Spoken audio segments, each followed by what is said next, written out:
ॾाढी कशमकश वारी सूरत हाल आहे। जीअं तव्हांखे ख़बर आहे त गुज़िरियल साल जी ॿोॾि तमामु घणी तबाही मचाई, वॾे पैमाने ते तबाही हुई, जंहिंमें लखे एकड़नि जा फसल बि तबाह थिया ऐं गॾोगॾु जानी नुक़सान बि थियो त माली नुक़सान बि थियो।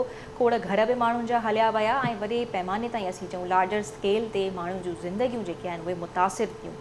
ऐं हिन भेरे असीं ॻाल्हि कंदासीं त कुझु ई ॾींहं अॻु में जेको आहे हिकु अनाउंसमेंट चऊं पब्लिक अकाउंट्स कमेटी जी मीटिंग थी हुई, जंहिंखे चेयर कनि पिया NDMA जा जेके हेड आहिनि, चेयरमैन आहिनि, उहे हेड कनि पिया ऐं उन्हनि इहा ॻाल्हि कई त 72% 72% चांसिस आहिनि त ॿीहर जेको आहे ॿोॾि जो जेको ख़तरो आहे उन जा चांसिस जेके आहिनि उहे मौजूदु आहिनि।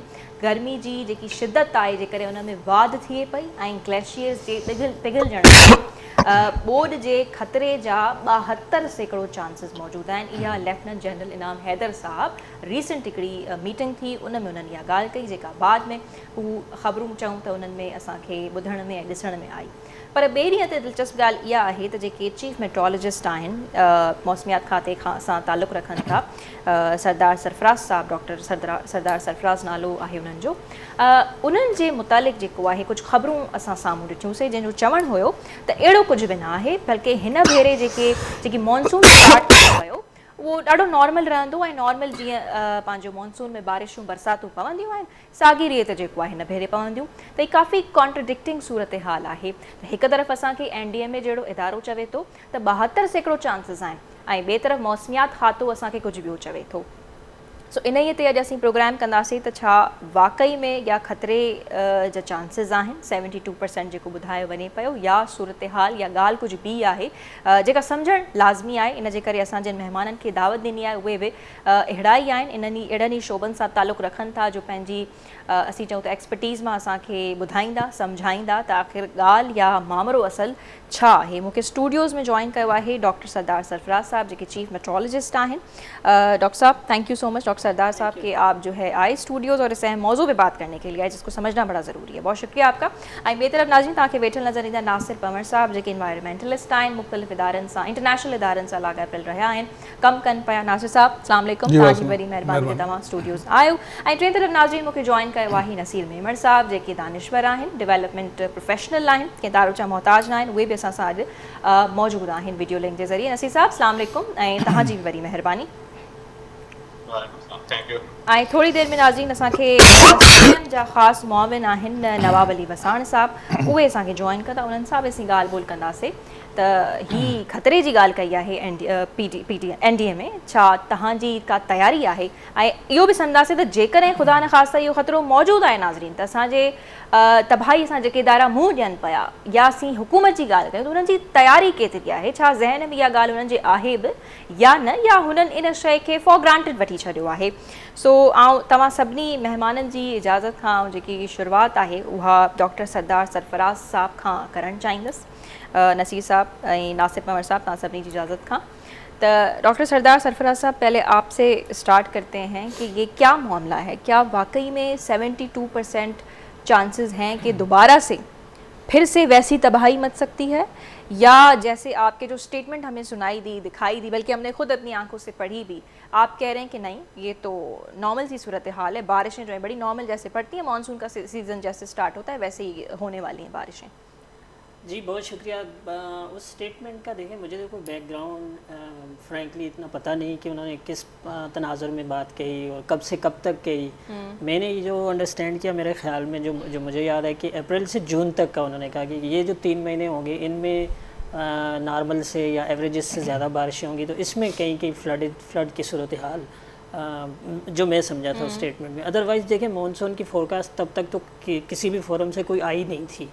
अभी रिसेंटली जो हमारा एक south Asian climate outlook forum होता है जिसमें पाकिस्तान, इंडिया, बांग्लादेश, म्यांमार, श्रीलंका, मालदीव, ये सारे ममालिक, नेपाल, ये सारे ममालिक इनका फोरम होता है। उसकी हर साल 3 दिन मीटिंग हुआ करती है। कोविड की वजह से गुज़श्ता 3-4 सालों से वो ऑनलाइन ही हो रही है। ओके। इस दफ़ा भी 27 से 29 अप्रैल तक वो मीटिंग रही और 29 अप्रैल को फिर एक जॉइंट या consensus statement in terms of forecast, जो यानी अगले मानसून की जून से लेके सितंबर तक की वो फोरकास्ट या कंसेंसस स्टेटमेंट उन्होंने एक तरह से रिलीज़ की, तो हम भी उसमें शरीक थे। तो उसकी फाइंडिंग यही है कि चूँकि हमारी जो बारिशें होती हैं ना मानसून की, वो एक तरह से उनका टेली कनेक्शन होता है पैसिफिक ओशन, बहरुल के दर्जा हरारत और इंडियन ओशन के दर्जा हरारत। और ये दोनों जो ओशंस हैं उनके दर्जा हरारत इस दफ़ा मामूल से, यानी पैसिफिक ओशन के बिलखुसूस मामूल से ज़्यादा होने जा रहे हैं। जितने ग्लोबल क्लाइमेट मॉडल्स हैं उनकी प्रिडिक्शन ये है कि वो मामूल से ज़्यादा हो जाएंगे। यानी मामूल से ज़्यादा होते हैं तो उस फिनोमेना को अल नीनो कहा जाता है। अच्छा। और पिछली हिस्ट्री ये है 50-60 साल का जितना हमारे पास डाटा है, जो एक तरह से डिजिटाइज किया हुआ है, कि जिस साल अल नीनो हुआ है उस साल मानसून की बारिशें सुप्रेस हो जाती हैं, कम होती हैं पूरे साउथ एशिया में, पाकिस्तान समेत। जब ओशंस का टेम्परेचर बढ़ जाता है बढ़ जाता है, अल नीनो कहते हैं जी, और उस सूरत में बारिशें कम होती हैं, हमारे यहाँ कम होती हैं। और पिछले 3 साल जो थे वो वहाँ की दर्जा हरारत मामूल से कम थे। उस फिनोमेना को लानीना कहा जाता है। ठीक है। अच्छा, ये अल नीनो लानीना हम बाद में समझेंगे, ये बहुत डिफिकल्ट टर्म्स हो जाएंगे हमारे नाज़रीन के लिए। बहरहाल ये बड़ी समझने वाली बात थी कि जॾहिं तव्हां ॿुधायो त ओशन्स जो टेम्परेचर जॾहिं वधी वञे थो त उन सूरत हाल खे ही अल नीनो चवनि था। अहिड़ी सूरत हाल में जेको बरसातूं आहिनि उन्हनि जा चांसिस जेके आहिनि उहे घटिजी वञनि था। हम मज़ीद आपके जो है फिर से बात करेंगे आपसे। नसीर मेमन साहब ॾे हलूं था। नासिर साहब तव्हांजी तरफ़ आउं अचणु चाहींदसि। अवां कीअं ॾिसो पिया हिते जेको डॉक्टर सरफराज़ साहब आहिनि उहा ॿी ॻाल्हि कनि पिया, ऐं जेको NTA में आहे उन एॾी वॾी स्टेटमेंट जारी करे छॾी आहे त 72% चांसिस आहिनि। त तव्हां इन शइ खे कीअं ॾिसो पिया? पहिरीं ॻाल्हि इहा त मौसम जे बारे में जेको इदारो क्वालिफाइड आहे का बि ऑफिशियल स्टेटमेंट ॾियण जी, उहो मेट्रोलॉजी जो डिपार्टमेंट आहे। सही। NTA में ख़ुदि पंहिंजी इंफॉर्मेशन बारो कंदो आहे इन्हनि डिपार्टमेंट्स। तो मूंखे लॻे थो किथे मिसकोट थियो आहे। NTA में जो चेयरमैन एॾी वॾी ॻाल्हि ईअं चई छॾे कंहिं ज़िमेवार फोरम ते, मूंखे लॻे नथो 72% एॾो मैजिकल नंबर आहे जो लॻे थो त को डॉट टू डॉट बि एनालाइज़ कयो। एॾी एक्यूरेट त तव्हांखे मींहं खां हिकु ॾींहुं अॻु बि ख़बर न पवंदी आहे। सो इहा मूंखे ॻाल्हि सम्झ में न आई। जॾहिं स्टेटमेंट आई मां उन ॾींहुं सम्झियोसि कि मिस रिपोर्टिंग थी आहे, मिस कोटिंग थी आहे, या हुन पाण शइ न पर सम्झी हर आहे। अख़बार रिपोर्ट कयो आहे नसीर साहब इन मीटिंग खे, ऐं इन मीटिंग में जेके ॻाल्हि त जॾहिं हिकु ॾींहुं कमेटीअ मां का शइ रिलीज़ थी त सभिनी वटि उहा हली वेंदी आहे। पर उन बि जेको चयो आहे उहो हुन खां पुछणु घुरिजे एक्चुअली त हुनजा बेसिस छा हुआ। सही, बिल्कुलु। असां बि राब्ते करण जी कोशिशि कईसीं पर हुन असांखे जवाबु ॾिनो कोन। ओके, पर हाणे इन ते अचूं था त जेको लेटेस्ट रीजनल आउटलुक आहे जंहिंजी सरदार सरफराज़ साहब ॻाल्हि करे थो, उहो हींअर उहो बि एक्यूरेट त कोन्हे, ज़ाहिर आहे उहो पाण बि ॿुधाए थो। असांजी जेका मौसमनि जी जेका पैटर्न आहे उहो तव्हांखे एतिरो एक्यूरेट हींअर फोरकास्ट न ईंदो आहे, हींअर आउटलुक ईंदो आहे। ऐं एल नीनो इफेक्ट जे करे तव्हां ब्रॉडली सम्झी सघो था त इहा सिचुएशन थींदी। पर मां हिकिड़ी हिन सां गॾु गुज़ारिश इहा कयां, जंहिंखां आई होप त सरफराज़ साहब बि एग्री कंदा, त भली फोरकास्ट तव्हांजी हिन वक़्तु थोरो तव्हांखे मॉडरेट लेंथ थी ॾेखारे, एॾो ख़तरो नथी ॾेखारे, पर जेको माज़ीअ जो तजुर्बो आहे उन जे बुनियाद ते असांखे सिखणु घुरिजे। हींअर अप्रैल केॾो एबनॉर्मल वियो आहे। इवन मां हींअर इस्लामाबाद में तव्हांखे ॿुधायां थो, मई में मूंखे हींअर पखो हले थो, अञा ताईं मूंखे हल्को सी थो थिए, मूंखे पखो बंदि करणो थो पए। इमेजिन इहो मई आहे। सो इहो पैटर्न ट्रेंड जेको आहे न उहो एतिरो इज़ीली हाणे लीनियर न रहियो आहे। पर मां रुगो गुज़ारिश इहा कयां आख़िरी ॻाल्हि त भली फोरकास्ट हींअर असांखे तसली वारी नज़र अचे थी, या शायदि वञी अञा असांखे जून जे एंड में वधीक नियर क्लियर पिक्चर मिले, या जुलाई जे फर्स्ट वीक में। पर असांखे जेका तयारी आहे न, तयारीअ जो उसूल छा आहे? तयारी जो उसूल हूंदो आहे त प्रीवियस वर्स्ट खां खे तव्हां बेंचमार्क कंदा आहियो ऐं तयारी हमेशह हुन ते कंदा आहियो फोरकास्ट छा बि हुजे।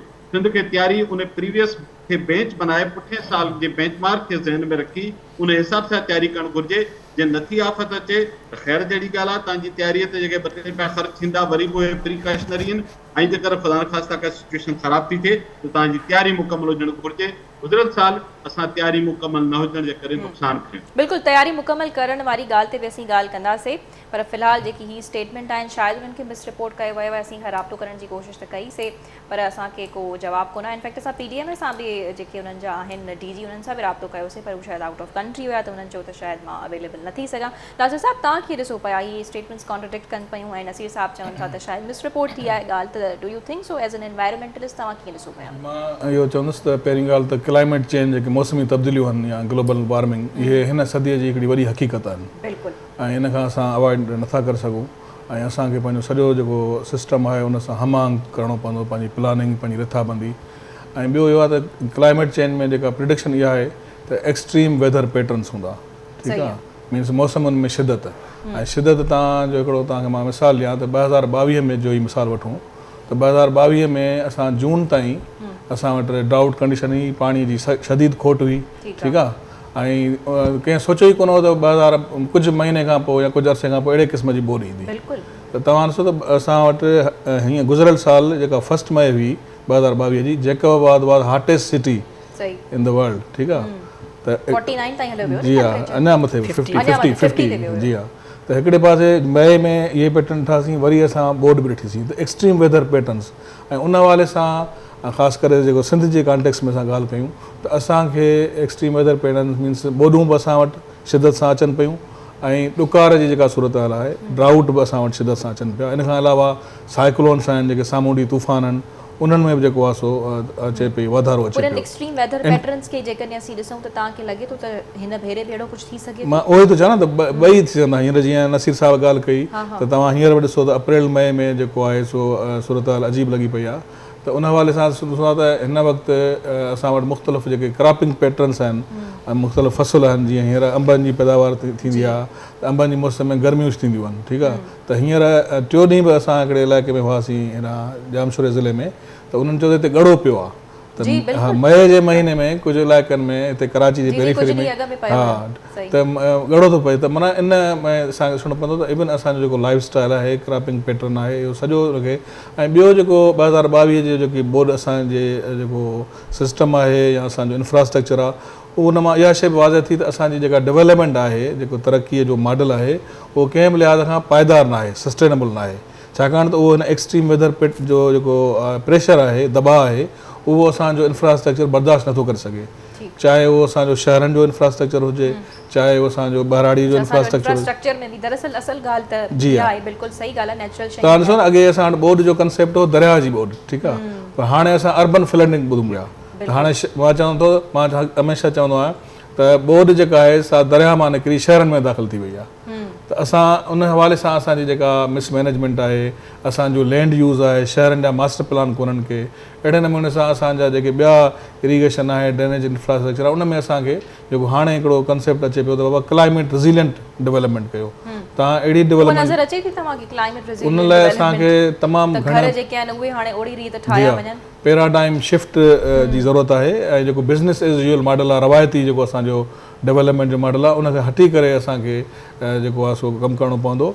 ऐं जेको मुंहिंजो त हिकिड़ो रवायती बिज़नेस एज़ यूजुअल मॉडल आहे। छा हिकिड़ो त असां इहो आहे त डिज़ास्टर खे असां हमेशह उनजे लाइ प्रोएक्टिव अप्रोच असां अडॉप्ट न कई आहे, हमेशह असां रिएक्टिव रहिया आहियूं। मीन्स जॾहिं को इंसिडेंट थिए थो त पोइ असां मोबिलाइज़ थियूं। जी हा, प्रोएक्टिव असां कोन था थियूं। हींअर तव्हांखे मां ॿुधाईंदो रहां त जेका अक़वाम मुतहिदा इदारो आहे IPCC, inter governmental panel on climate change, उहो गुज़िरियल केतिरनि सालनि खां असांखे इहा वार्निंग ॾींदा रहिया आहिनि, ख़बरदार कंदा रहिया आहिनि त क्लाइमेट चेंज जे करे ही तब्दीलियूं अचनि पियूं, ऐं उनजे लाइ असांखे तयारी करणी पवंदी।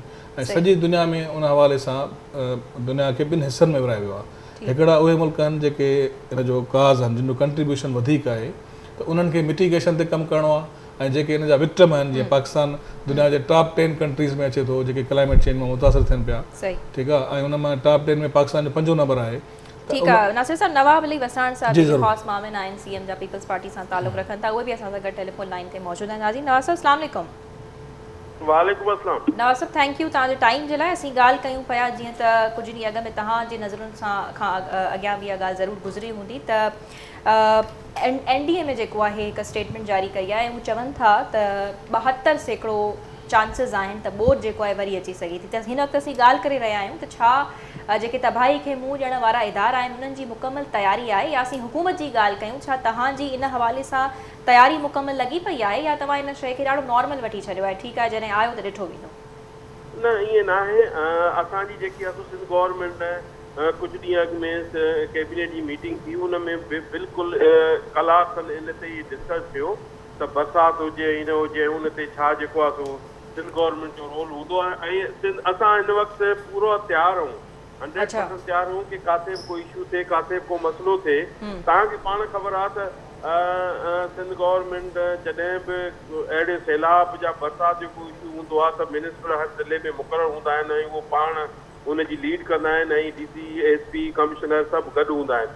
तो उनजे करे हाणे ज़ाहिर आहे असांखे हिकिड़ो अॻु में हिकिड़ो मरहलो गुज़री चुको आहे। उन खां पोइ असीं सॼो मरहले खे ॾिसूं पिया, चेक कयूं पिया त अलाह न करे कि एॾी वॾी बरसात पर ही डिस्ट्रिक्ट डिजास्टर मैनेजमेंट अथॉरिटीज़ भी त हुजनि थियूं न, उहे केतिरियूं एक्टिव आहिनि या नाहे न को तव्हां उन्हनि खे बिल्कुल भी फैसिलिटेट न पिया कयो? चवनि त तमामु वॾी बरसात अचे पई आहे, ही पियो, पर जॾहिं कैबिनेट जी मीटिंग थी उन में इहो ॿुधायो वियो त अहिड़ी बरसात कोन्हे, त उहो वाकई कराची में एॾी का बरसात कोन पई या अंदरूनी सिंध में एतिरी बरसात कोन पई, बशर्ते कि पंजाब और बलोचिस्तान में ज़्यादा पई आहे बरसात। तो उनजे करे असां हाई अलर्ट आहे, सिंध गवर्नमेंट ऐं सिंध गवर्नमेंट चाहे थी त कंहिंखे का बि तकलीफ़ न अचे ऐं असांजा जेके बि बुनियादी जेके मसइला आहिनि उन्हनि जा हल थियनि पिया, ऐं जेके घर जंहिंजा किरी पिया आहिनि उन्हनि जा जेको आहे सो सिंध गवर्नमेंट ठाहे। पर छा नवाब साहब अहिड़ो कुझु आहे, ही जेकी 72% बोर्ड जी ॻाल्हि कई वञे पई, खतरे जा चांसिस मौजूदु आहिनि, इहा छा तव्हांखे का ख़बर आहे? इन हवाले सां तव्हां कुझु ॾिठो हुजे, पढ़ियो हुजे, मीटिंग में का डिस्कशन थी हुजे, एनडीए में तव्हां सां ॻाल्हि कई हुजे? ॿुधायो न कुझु ॾींहं अॻु में कैबिनेट जी मीटिंग थी त उन में इहो ई थियो, या 72% वारी ॻाल्हि कई वई हुई, इहो असां सम्झणु चाहियूं था। बोर्ड बि अचे थी त सिंध गवर्नमेंट हाई अलर्ट आहे, सिंध गवर्नमेंट हाणे सां ई उहे कमेटी ठाहे छॾियूं, सिंध गवर्नमेंट हाणे सां ई उनखे ॾिसे पई आहे, सिंध गवर्नमेंट भरपूर अंदाज़ में जेको आहे सो उन में करे पई आहे। बिलावल साहब जी ख़ासि नज़र आहे, आसिफ साहब जी नवाब साहब हाई अलर्ट कहिड़नि बुनियादनि ते, छा तव्हां वटि का जदीद टेक्नोलॉजी आहे जेका तव्हांखे ॿुधाए पई त हिन वक़्तु ख़तरो मौजूदु आहे? कहिड़नि बुनियादनि ते अव्हां हाई अलर्ट आहियो? हाँ ॾिसो, उन में ज़ाहिरी आहे अहिड़ा हालात आहिनि जेके सिंध गवर्नमेंट जा पाकिस्तान वटि आहिनि, जेके ॿुधाईंदा आहिनि त हिन दफ़े हेॾी बोर्ड ईंदी, हिन दफ़े हेॾां वॾो पाणी ईंदो, ज़ाहिरी आहे मौसमियात खाते जा अमलदार जेके आहिनि। अच्छा, टूल्स मौजूदु आहिनि यानी तव्हां वटि मौसमियात खाते वटि? इहो ख़ैर असीं नवाब साहब हिते मूंखे थोरो सो ॾिजो टाइम, त असां सां मौजूदु आहिनि जेके चीफ मेट्रोलॉजिस्ट आहिनि, मौसमियात खाते सां ई ताल्लुक़ रखनि था, उन्हनि खां बि आउं पुछी वठां त छा क्या आपके पास जदीद टेक्नोलॉजी मौजूद है जी बिल्कुल, जो प्रिडिक्ट कर सके एक्यूरेसी के साथ प्रॉपर्ली? देखिए, जो 3-4 तरह की फोरकास्ट होती है ना, एक होती है शॉर्ट रेंज फोरकास्ट, यानी 6 से घंटे से लेके 24 घंटे तक की, तो वो तो आप अगर हमारी फोरकास्ट की एक्यूरेसी देखें तो मोर देन 90% होती है, इवन 24 घंटे से 72 घंटे तक की यानी शॉर्ट रेंज फोरकास्ट होती है। फिर मीडियम रेंज आ जाती है 3 दिन से लेके 7 दिन तक, तो उसकी एक्यूरेसी भी ओवर 80%, 87% गई है पिछले साल भी। अब सीजनल फोरकास्ट ऐसी चीज़ होती है कि मतलब लास्ट टाइम भी प्रेडिक्ट किए गए थे जी बिल्कुल 87% एक्यूरेसी थी बिल्कुल, और इस बार कुछ ऐसा है आपने किया है प्रेडिक्ट या कुछ देखा है? इस बार तो मैं बता रहा हूँ आपके कि अभी तक तो यानी ये जो फोरकास्ट की गई है अभी उस पर ना रीजनल फोरम पे, रीजनल लेवल पे की गई है, फिर हर कंट्री करेगा और हम भी जून में इसकी बाकायदा फोरकास्ट इशू करेंगे कि आने वाला मानसून कैसे रहेगा, इसलिए कि हमारा मानसून जुलाई से शुरू होता है, जुलाई से सितंबर तक। लेकिन इनिशियल असेसमेंट जो मैंने आपको बताया कि हमारी मानसून बारिशों को जो कंट्रोलिंग फैक्टर्स होते हैं ना वो फेवरेबल नहीं है ज़्यादा बारिशों के लिए इस दफ़ा।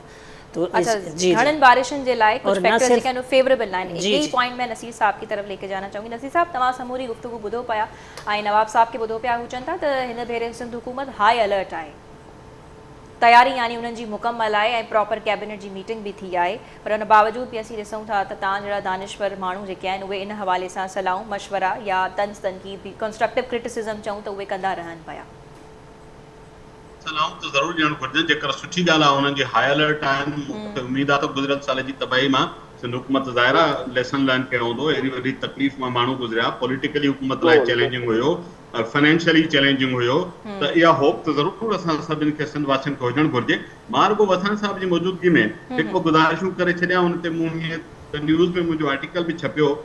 पुठिए साल जेको असांखे जंहिं शइ में वॾो असांखे लॉस थियो, डैमेज थियो, उहा हो त रेस्क्यू ऐं रिलीफ कमज़ोर रहे।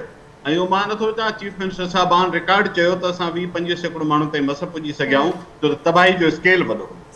माण्हू शॉर्ट नोटिस ते माण्हुनि खे लखे माण्हुनि खे इलाइक़ा ख़ाली करणा पिया। बलूचिस्तान में जुलाई खां बारिशूं हुयूं ऐं तव्हां आराम सां फोरकास्ट करे सघिया पिए त बलूचिस्तान जो केतिरो पाणी सिंध में इन थींदो, या सिंपल इंजीनियरिंग आहे उन जे बेसिस ते एटलीस्ट अलर्ट एडवांस में वञी था सघनि।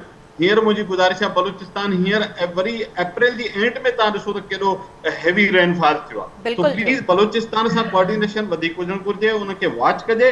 ऐं ॿी ॻाल्हि मां गुज़ारिश कयां, लास्ट ईयर रेस्क्यू वीक हुयो, माण्हू पंहिंजे हाल हार पाण पे निकिता, न ट्रांसपोर्ट ई, न ॿेड़ियूं हुयूं, न ॿी सहूलियत हुई, तो रेस्क्यू ऐं इहो करे सघंदी DDMA, district disaster management authority. इहो PDMA खां वॾो आहे, छो त ज़िला वॾा आहिनि ऐं परे आहिनि, तो प्लीज़ डिस्ट्रिक्ट लेवल ते प्रिपरेशन कंटीजेंसी प्लान भी डिस्ट्रिक्ट लेवल ते ठहण घुर्जनि, तॾहिं वञी असां चई सघंदासीं त तयारी वाकई मुकमल आहे। ठीकु आहे नवाब साहब, तव्हां इहा गुफ़्तगू बि ॿुधी जेको नसीर साहब चयो त DDMAs खे तव्हांखे एक्टिव करणो पवंदो, प्रॉपर उन्हनि खे फैसिलिटेट करणो पवंदो। शॉर्ट जीअं लास्ट पंहिंजो फ्लड में ग़लतियूं थियूं आहिनि त उहे हिन भेरे ख़ुदा न ख़ास्ता जेकर अहिड़ी सूरत हाल पैदा थिए थी त उहे न थियनि, त इन हवाले सां तव्हांजी तयारी हिन वक़्त खां ई शुरू आहे, कुझु थियो आहे, का डेवलपमेंट तव्हां असांखे जेकर ॿुधाए सघो, का प्रोग्रेस? ॾिसो, मूंखे आवाज़ सम्झ में साईं जो न आयो ऐं ज़ाहिर ई आहे तव्हांखे मां पहिरीं ॿुधायो त असां हाई अलर्ट गवर्नमेंट जी हुननि कुझु मशवरा ॾिना त लास्ट टाइम CM साहब चयो हुयो त रेस्क्यू रिलीफ जो कमु जेको आहे उहो तमामु वीक रहियो, 25% माण्हुनि ताईं उन्हनि जी रसाई हुई, शॉर्ट नोटिसिस ते माण्हू जेको आहे पंहिंजा इलाइक़ा या घर ख़ाली कया, ऐं लास्ट टाइम ऐं ॿियो उहो चवनि था त बलोचिस्तान सां तव्हांजी कोऑर्डिनेशन सही हुजणु घुरिजे, छो त हाणे बि हुते हैवी रेनफॉल थियो आहे, त छा ख़बर उहो पाणी जेको आहे हेॾां अची वञे, ऐं DDMAs खे जेके डिस्ट्रिक्ट मैनेजमेंट अथॉरिटीज़ आहिनि उन्हनि खे एक्टिव करणु घुरिजे तव्हांखे प्रॉपरली। ॾिसो मां तव्हांखे पहिरीं ॿुधायो त असां हाई अलर्ट आहियूं, असां इहो न आहे त असांखे ख़बर न आहे त असांखे जीअं फ्लड अचे थो या सैलाब अचे थो या बरसाति अचे थी, असां हर शइ खां वाक़ुफ़ आहियूं। छा त हिकिड़ो मरहलो असांजे रिसेंटली गुज़री चुको आहे, असांजे साम्हूं क्रॉस करे चुको आहे, असां उनखे जेको आहे सो उन तरीक़े सां जेको निभाइणु घुरिजे असां उहो न निभायो आहे। इंशाल्लाह हिनखे इंशाल्लाह असांखे हाणे असां हर शइ खां वाक़ुफ़ थी विया आहियूं ऐं थोरियूं कोताहियूं कमियूं थींदियूं आहिनि, इहो न आहे त असां चऊं त परफेक्ट असां सभु कुझु थी करे चयोसीं, पर ॿियनि सूबनि खां तमामु कई गुना असां बहितर कयोसीं ऐं असां बहितरी तरफ़ वञूं था। इहो न आहे त असां न कयो आहे। सिंध गवर्नमेंट मां चयो त पहिरियों ई त सिंध गवर्नमेंट इन्हनि ते मीटिंगूं करे चुकी आहे, अञा सुभाणे परीहं हिन हफ़्ते में मथे हफ़्ते में मीटिंगूं थींदियूं, जीअं जीअं नज़दीक ईंदो वक़्तु ईंदो तीअं असीं मीटिंगूं कंदासीं, असीं उनखे बहितर तरीक़े सां जीअं माण्हूअ खे या कंहिं इलाइक़े खे को एतिरो नुक़सानु न पहुचे, असीं चाहींदासीं त सिधी तरह अगरि सैलाब अचे थो, पाणी अचे थो त असीं उनखे सिधो रस्तो ॾियूं, सिधो पैकेज ॾियूं त कम अज़ कम कंहिंजो नुक़सानु न थिए। तो उनमें ज़ाहिरी आहे बिल्कुलु इन में खोड़ शयूं अचंदियूं, जीअं वाटर पंप्स आहिनि गुज़िरियल दफ़े काफ़ी इलाइक़नि में उहे वीक हुया, कमु सही सां कोन कनि पिया। जीअं वाटर पंप्स थी विया नवाब साहब, गुज़िरियल पंहिंजो हिन भेरे जॾहिं ही बोर्ड आई हुई त असीं वाटर पंप्स खे बि ॾिठोसीं त उहो पंहिंजो सही सां कमु कोन कनि पिया, यानी काफ़ी नाक़िस क़िस्म जा वाटर पंप्स लॻाया विया हुया, या मुख़्तलिफ़ शयूं आहिनि जीअं स्केप कैनाल्स थी विया, उन्हनि ते बि तवजह जेको आहे ॾियणु घुरिजे न। मां हिकिड़ी ॻाल्हि ॿुधायां त हिन वक़्तु वाटर पंप असां वटि हर ज़िले में तक़रीबन 200 खां वधीक हर ज़िले में पिया आहिनि। अच्छा, 200 खां वधीक असां उन्हनि खे रुॻो ठीकु कराइणो आहे ऐं उनखे पेट्रोल या डीज़ल मुहैया करणो आहे। इंशाल्लाह हिन दफ़े एॾी वॾी तकलीफ़ न थींदी, जो शुरूअ में एॾी वॾी अचानक बरसाति पई, एॾो वॾो नुक़सानु थियो, जेको तबाही आई, उनखे असीं बहितर करण लाइ उहे सभु सामान असां वटि हिन वक़्तु ऑलरेडी पियल आहे। त असां हिकु आख़िरी ॻाल्हि नवाब साहब मां सम्झणु चाहियां पई त छा तव्हांखे इहो ॿुधायो वियो आहे या तव्हां डिस्कस कयो आहे त हिन भेरे बि ख़तरो मौजूदु आहे? जस्ट आउं इहो पुछणु चाहियां थी तव्हां खां। ॾिसो, हिन दफ़े मौसम जी का तब्दीली जी ख़बर न पवंदी आहे, इहो अलाह ई ॼाणे थो। उहो त सही आहे, पर असां वटि सिस्टम मौजूदु आहे न प्रिडिक्शन। ज़ाहिर आहे एतिरा सिस्टम कोन्हनि जो अचानक असां वक़्तु जीअं जीअं नज़दीक ईंदो तो असां वटि इहे ख़बरूं जीअं पहुचंदियूं ऐं असां ऑलरेडी हिन ते मीटिंग हिकिड़ी कैबिनेट जी मीटिंग थी चुकी आहे। वो ठीक आहे, पर फ्लड अर्ली वार्निंग सिस्टम्स हूंदा आहिनि न, ओड़ियूं टेक्नोलॉजीज़ हूंदियूं आहिनि जंहिं ते असीं जेको आहे प्रिडिक्ट मतिलबु उहे इन सिस्टम जी असीं पंहिंजी तयारी मुकमल करे सघूं न। मतिलबु उहे जेके दुनिया में आहिनि उहे असां वटि न आहिनि, पर असां वटि वरी बि बहितर आहिनि टेक्नोलॉजी जेको असां बहितर खां बहितर करे सघूं था, सुठे खां सुठो करे सघूं था। हाणे तव्हां ॾिसो त कराची में सॼो डिफेंस खोटियो पियो आहे, हर रस्ता बंदि आहिनि ऐं अलाह करे कई पहिरियों इहो सॼो कमु थी वञे ऐं पूरे सिंध में जेको जेको जाते जाते फॉल्ट हुयासीं उन्हनि खे ठीकु कयूं पिया, ट्यूबवेल ठीकु कयूं पिया, पंप ठीकु कयूं पिया। ठीक, नवाब साहब मूंखे इजाज़त दीजो त आउं जेको आहे डॉक्टर सरफराज जी तरफ वञा, तो जिए तां चाहो था असांखे खबर, नवाब साहब कह रहे हैं कि हमें पता नहीं चलता है वेदर पैटर्न्स का कि कब क्या हो जाए, तो क्या हमारा जो सिस्टम है जैसे जिसको कह रहे हैं flood early warning system technology, वो इतनी तगड़ी है कि वो हमें बता सके कि हम क्या आगे जो है इकदाम लेने चाहिए? और थोड़ा बताइएगा कि मानसून के हवाले से जिस तरह से आप कह रहे थे कि वो आप कोई पिक्चर भी डिफ़ाइन करना चाह रहे थे, हम जो है अपने नाजरीन को दिखाना चाहेंगे कि वो क्या कह रही है कि इस जो है बारिशें उनकी क्या वो शिद्दत रहेगी। देखिए जो फ्लड अर्ली वार्निंग है ना, वो एक अलग चीज़ है, यानी अच्छा, वो अलग चीज़ है। जी बिल्कुल। और वो हमारा फ्लड फोरकास्ट वी एन लाहौर में है, जो रिवराइन फ्लड होता है, यानी दरियाई सैलाब जो होता है ना, उसकी पेशन गोई माशाल्लाह बड़ी अच्छी होती है कि यानी सिंध तो बिल्कुल आखिर में आता है, जैसे केपी से जनरेट होता है या उधर ईस्ट पंजाब की तरफ से, पंजाब के जो ईस्टर्न रिवर्स हैं इंडिया की तरफ से, वहाँ से अगर फ्लड जनरेट होता है तो उनको नीचे आने तक उसकी प्रिडिक्शन सही हो जाती है। लेकिन ये जो पिछले साल हुआ है, ये बेसिकली सिंध में तो रेन इनंडेशन थी। अच्छा। यानी ये कोई दरियाई सैलाब सिंध में नहीं पहुँचा था, बल्कि यहाँ ही इतनी बारिश हुई थी। असल में हमारा जो बेसिकली जो ड्रेनेज सिस्टम है ना सिंध पूरे के अंदर, वो बहुत ही एक तरह से नाकिस है। इसलिए कि जब 1300 मिलीमीटर बारिश पड़ गई, फॉर एग्जांपल हमारा एक स्टेशन है पड़ीदन में नौशहर अफरोज़ डिस्ट्रिक्ट में, तो अब 1300 मिलीमीटर बारिश जो है ना कैसे ड्रेन आउट होगी, इसका कोई प्रॉपर ज़ाहिर है कि उसके लिए वाटर पंप्स नहीं चाहिए। वाटर पंप से मतलब ये कि अनलेस कि आपके पास ना बहुत ही एक रोबस्ट किस्म का ड्रेनेज सिस्टम हो कि साथ साथ पानी निकलता रहे, तो फिर ही हो सकता है, वरना वाटर पंप तो आउटडेटेड चीज़ है। उससे तो आपको पता है कि एक दिन बारिश इतनी ज़्यादा 300 मिलीमीटर एक दिन पड़ गई, दूसरे दिन 400 मिलीमीटर और पड़ गई, तो इतने में आपने ड्रेन आउट नहीं कर सके और मज़ीद पानी खड़ा हो जाता है। सही। उसका तो ये है। अब जो सीजनल फोरकास्ट है ना, उसके जो मैंने आपको बताया कि इंडिकेटर्स होते हैं, कुछ ऐसे टेली कनेक्शंस हैं। अब जो इस वक्त मेरे पास जो मैंने आपको फॉरवर्ड की है प्रेजेंटेशन, इसमें 6 वर्ड मॉडल्स हैं, मुख्तलिफ मॉडल्स हैं। तो सबकी ये कंसेंसस एक तरह से स्टेटमेंट या फोरकास्ट है कि इस दफ़ा मानसून बिलो नॉर्मल है, ख़ासकर साउथ पाकिस्तान में। उसमें सिंध और बलूचिस्तान दोनों शामिल हो जाते हैं। साउथ पाकिस्तान में इन एरियाज़ में बिलो नॉर्मल है, और ऊपर शुमाली इलाका जाते हैं पाकिस्तान के, वहाँ पर किसी जगह पर नॉर्मल और किसी जगह पे एक्सट्रीम जो है ना गिलगित बल्तिस्तान की तरफ से स्लाइटली अबव नॉर्मल है। और पिछले साल अगर हम इन्हीं मॉडल्स की फोरकास्ट देखते हैं जो कि इत्तेफाक से मेरे पास मौजूद है इस वक्त, तो उसमें ये तमाम ही मॉडल्स अबव नॉर्मल की इंडिकेशन दे रहे थे, यानी वेल अबव नॉर्मल की इंडिकेशन दे रहे थे, जो कि हुई थी पिछले साल। बहुत ज़्यादा मामूल से ज़्यादा बारिशें हुई थी। तो उसकी वजह यही थी, जैसे पहले हमने कहा कि जो बैरुलकाइल के दर्जा हरारत होते हैं उनका बड़ा कंट्रीब्यूशन होता है, उनके सी सरफेस टेम्परेचर जो होते हैं उनकी एक तरह से हमारी रेनफॉल को इंक्रीज़ करने में या उसको एवरेज से कम रखने में उनका बड़ा रोल होता है।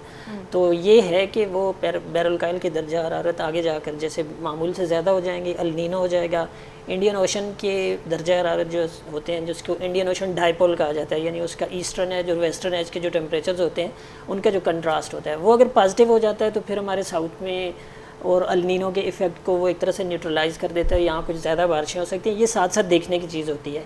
अब एक चीज़ होती है आपकी सीजनल फोरकास्ट, वो तो जून के शुरू में आती है, लेकिन उसके साथ साथ आपने अगर नोट किया हो तो पिछले साल भी हम यही करते रहे कि कोई भी स्पेल आने से 5 दिन पहले 7 दिन पहले उसमें बाकायदा मेंशन किया जाता रहा कि फ़लाँ एरियाज़ जो हैं उनमें इतनी ज़्यादा बारिश होगी और ये उसके इम्पेक्ट्स होंगे, रेन फ्लडिंग हो जाएगी, फ्लैश फ्लडिंग होगी, अर्बन फ्लडिंग होगी। और इसी तरह से जब आखिर में केपी में दरियाई सैलाब आया था तो उसकी भी प्रेडिक्शन अच्छी गई थी। तो ये है कि वो सिर्फ और सिर्फ सीजनल फोरकास्ट नहीं होती, उसको साथ साथ सप्लीमेंट किया जाता है आपकी शॉर्ट रेंज फोरकास्ट और मीडियम रेंज फोरकास्ट से भी। तो उसको भी एक तरह से साथ साथ हम इंतज़ामिया को कम्युनिकेट भी करते हैं, उनको देखना भी चाहिए।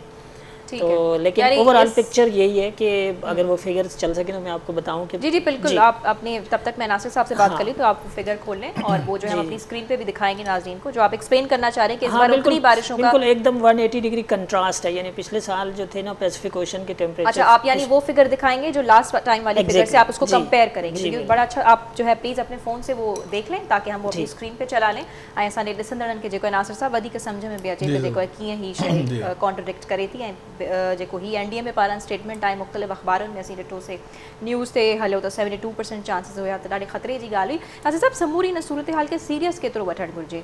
जीअं तव्हां क्लाइमेट चेंज लाइ बि चयो त उहो बि हाणे असांजे सर्वाइवल जो इंसान ज़ात जे बका जो मसइलो आहे। हाणे कजे छा? हाणे उहे मूं चयो त जेको दुनिया हिकिड़नि मुल्कनि खे चयो आहे जेके वधीक कंट्रीब्यूट था कनि ग्लोबल वार्मिंग, त तव्हां मिटिगेशन ते कमु कंदो, मीन्स के ग्रीन हाउस गैसिस जो अख़राज खे घटाईंदो, उन ते कमु कंदो। ऐं असां अहिड़नि मुल्कनि खे चयो आहे जेके असां विच में आहियूं क्लाइमेट चेंज जा, असांखे वधीक चयो आहे तव्हां एडाप्टेशन ते कमु करणो पवंदो, छाकाणि त क्लाइमेट चेंज जीअं मूं चयो हिन सदी जी हिकिड़ी हक़ीक़त आहे त असांजो पंहिंजो सॼो लाइफ स्टाइल, पंहिंजो जेको समाजी इक़्तिसादी जेको आहे सिस्टम, उन में तब्दीलियूं आणियूं पवंदियूं। असां उन में चाहे असांजी ज़राअत हुजे, असांजा ॿिया मुख़्तलिफ़ सूबा हर शोबे में तब्दीलियूं आणियूं पवंदियूं ऐं घणा रुखियूं तब्दीलियूं आणियूं पवंदियूं।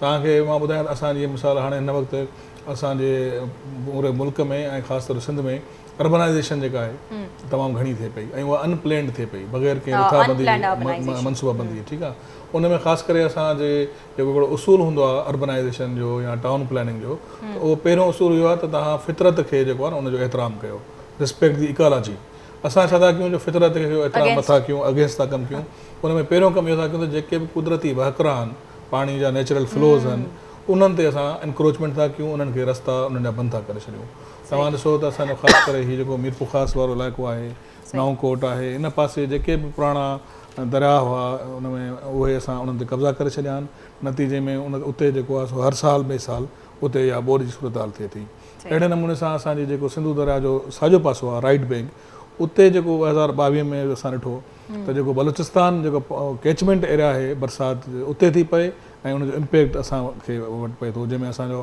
कंबर शहदादकोट ज़िलो आहे दादू ज़िलो आहे ऐं जामशोरो ज़िलो आहे इहे ज़िला असांजा जेके राइट बैंक जा आहिनि इहे इन जे करे इन पाणी जे करे मुतासिर थिया आहिनि ऐं तव्हां ॾिसो न जो अनलाइक 2010 में त टोड़ी बंदि जेको हो उहो टुटो उनजे करे बि इहो ई इलाइक़ो राइट बैंक इंडस जो जेको आहे उहो अफेक्ट थियो ऐं उहो कंदकोट खां वठी सेवण ताईं मंछर में उनजो छोड़ थियो पाणी जो ऐं उहो 2010 में थियो ऐं 2010 वरी असां 2022 में उहा सूरत इहो साॻियो इलाइक़ो आहे ऐं उन में ख़ासि करे मां ज़िक्र कंदुसि ख़ैरपुर नाथन शाह जो त ख़ैरपुर नाथन शाह मुसलसल 2010 में बि तबाह थियो ऐं हिन साल 22 में बि उन में तबाह थियो त उन हवाले सां असांखे जेके आहिनि पंहिंजूं सिस्टम्स खे जीअं मुंहिंजो त क्लाइमेट रिज़िलेंट जे हवाले सां असांखे प्लानिंग करणी पवंदी ऐं जेके दुनिया जा जेके मॉडल्स आहिनि उन्हनि मां सिखणो पवंदो ऐं मिटिगेशन ते बि कमु करणो पवंदो ऐं एडाप्टेशन ते बि कमु करणो पवंदो ॿिन्ही पासे ते नासिर साहब मिटिगेशन जी ॻाल्हि कनि था एडेप्टेशन जी ॻाल्हि कनि था ॿियो उन्हनि ॿी बि हिकु अहम ॻाल्हि कई त क्लाइमेट रिज़िलियंट घर जेको आहे असांखे ठाहिणा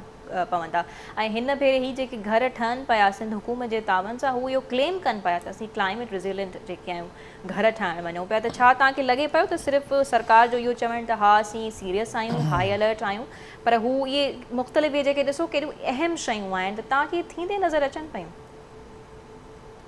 जेका नासिर ॻाल्हि करे थो बुनियादी न उहा ॾाढी अहम आहे त तव्हांजो सॼो इंफ्रास्ट्रक्चर प्लानिंग ऐं एग्जीक्यूशन ॿई इहे इन फुटिंग ते करणा पवंदा क्लाइमेट रिज़िलियंस ऐं क्लाइमेट रिज़िलियंस ते मुंहिंजो ख़्याल आहे तव्हांखे हिकिड़ो अलॻि प्रोग्राम ज़रूरु रखणु घुरिजे पब्लिक एजुकेशन लाइ इहो हिकिड़ो वॾो कंसेप्ट आहे मां तव्हां हिकिड़ो नंढो मिसाल ॾेई पोइ ॻाल्हि खे ख़तमु कंदुसि जीअं सरफराज़ साहिब पंहिंजा मैप्स ॾेखारे तव्हां हितां खां हैदराबाद खां वञो सेवण जी तरफ़ ऐं तव्हां रुगो हिकिड़ी शइ खे कंपेयर कयो ऐं मां आई विटनेस आहियां मूं वटि फोटोज़ पिया आहिनि आमरीअ खां थोरो अॻिते ऐं लकी जे विच में तव्हांखे लेफ्ट साइड ते रेलवे लाइन नज़र ईंदी 100 साल पुराणी अंग्रेज़ जे दौर जी नासिर उन इलाइक़े जो आहे नोट कयो हूंदो तव्हांखे 200-200 फुट वॾियूं मोरियूं नज़र ईंदियूं कलवर्ट्स रेल जे हेठां ऐं 500-700 मीटर हिन पासे इंडस हाईवे ठहियल आहे उन जी मोरी या त आहे ई कान या हुनजे 10 हिसे जेतिरी नंढी मस आहे या क्लाइमेट रिज़िलियंस जे उसूल जे ख़िलाफ़ आहे क्लाइमेट रिज़िलियंट घर छा आहे त हुन में वरी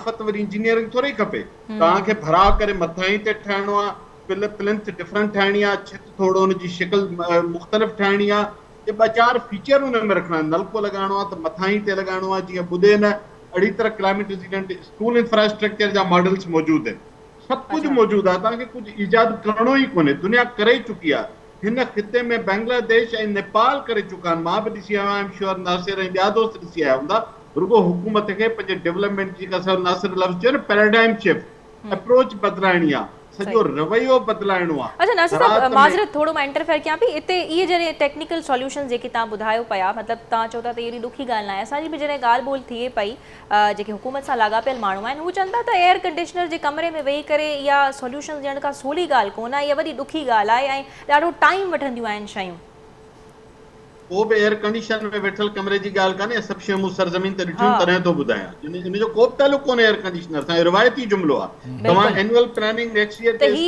जुमिलो उन्हनि मां ॾाढो ॿुधो आहे तॾहिं आउं चओ त जेको आहे हू तव्हांखे सॉरी मां इन खे सब्सक्राइब नथो करियां गवर्नमेंट पब्लिक सेक्टर डेवलपमेंट जा पूरा पैरामीटर्स डिफाइन करे जेके अॻु में ठही आहे उन्हनि खे शायदि उन्हनि जी बि रेट्रोफिटिंग थींदी आहे बाय द वे इहा चवणु ग़लति आहे त नथो थी सघे हा टाइम लॻंदो वसीला खपंदा इन खां इनकार कोन्हे मतिलबु चवंदा एॾो सोलो न आहे ही सॉल्यूशंस मतिलबु अॻिते अॻिता छा सवाल आहे दुनिया करे पई एब्सोल्युटली मां रुगो आख़िरी ॻाल्हि चवां त तव्हां अॼु जेकर इन्हनि शयुनि खे ठीकु करण ते पैसा चओ था त न आहिनि, उहे भली या आहिनि ऐं तव्हां नथा लॻाइण चयो था ॾुखियो आहे, पोइ सुभाणे ॿोॾि अचण खां पोइ जॾहिं तव्हांखे 20 अरब डॉलरनि जो खसारो ऐं तबाही थिए थी, पोइ उन जे लाइ झोल झलियो था, उहा सवी आहे। सफ़ा सही, बिल्कुलु दुरुस्त ॻाल्हि कई तव्हां।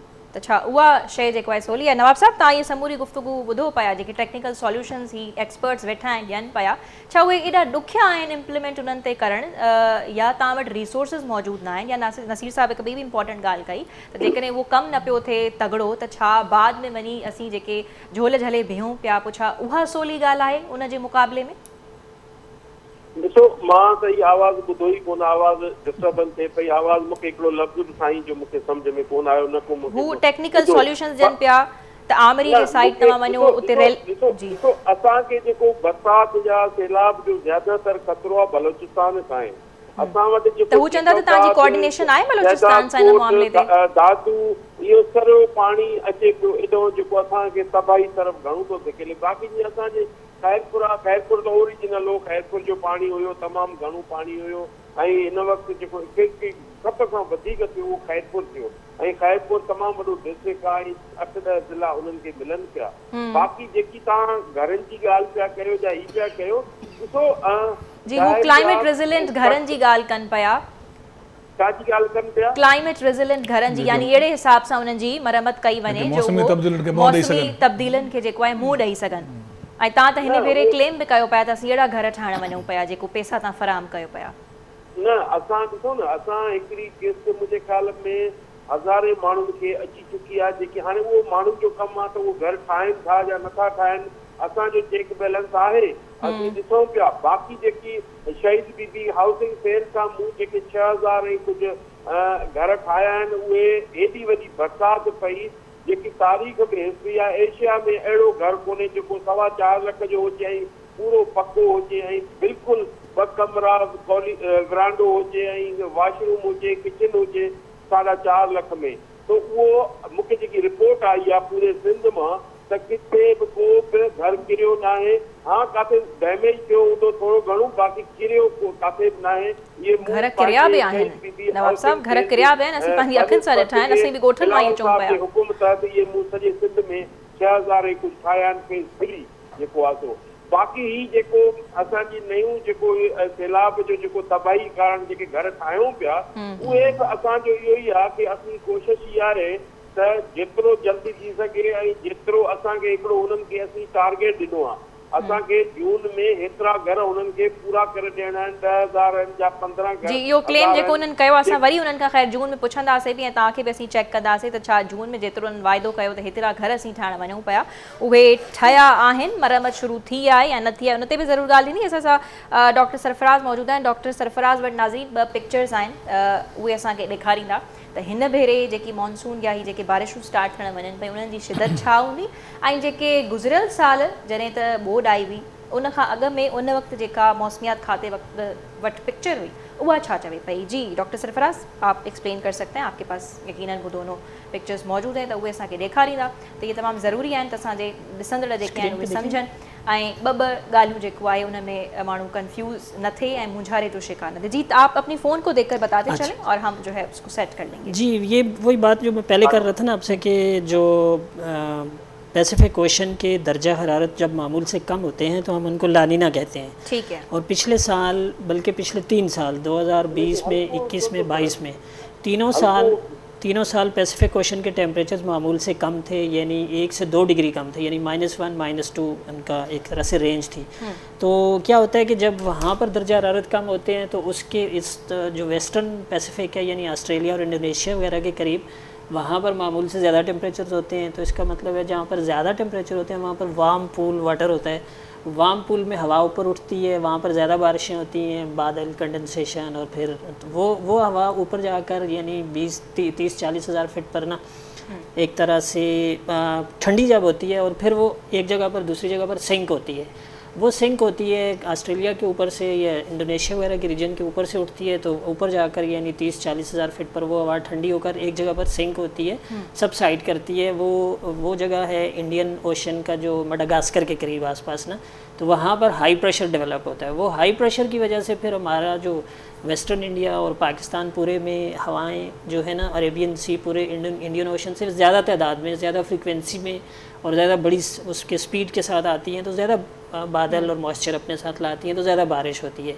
अब जब इसके उलट होता है, यानी पैसिफिक ओशन में दर्जा हरारत मामूल से ज़्यादा हो जाते हैं, जैसे इस दफ़ा हो रहा है, आगे आने वाले महीनों में मामूल से ज़्यादा होंगे, तो इसका मतलब ये है कि वो सारी डेवलपमेंट, बादलों की डेवलपमेंट और फिर बारिशों की और अपलिफ्टिंग वो सदर्न अमेरिका के जो ममालिक हैं, इक्वाडोर, पेरू और इसी तरह से जो उसका साउथ वेस्टर्न यूनाइटेड स्टेट्स है, उन इलाकों में ज़्यादा बारिशें होंगी। उसके मुकाबले में जो वेस्टर्न पैसिफिक है, ऑस्ट्रेलिया, इंडोनेशिया वगैरह, इन इलाकों में ड्राउट की सी कैफियत होगी, वहाँ पे बारिशें कम होंगी। ठीक है। जैसे अल नीनो डेवलप होता है, जब ये सिचुएशन होती है तो फिर हमारे यहाँ भी अल नीनो की वजह से, यानी वो जो इंडियन ओशन हाई प्रेशर होता है उसकी शिद्दत में भी बहुत कमी हो जाती है। तो लिहाजा आपके पास जो सोमालियन जेट की सूरत में एक आती है, विंड आती है, जो बहुत ज़्यादा मॉइस्चर और बादल अपने साथ लाती है, उसकी भी फ्रिक्वेंसी और स्पीड में खातिर कमी हो जाती है। तो यूँ हमारे यहाँ बारिशें सप्रेस हो जाती हैं अल नीनो की वजह से।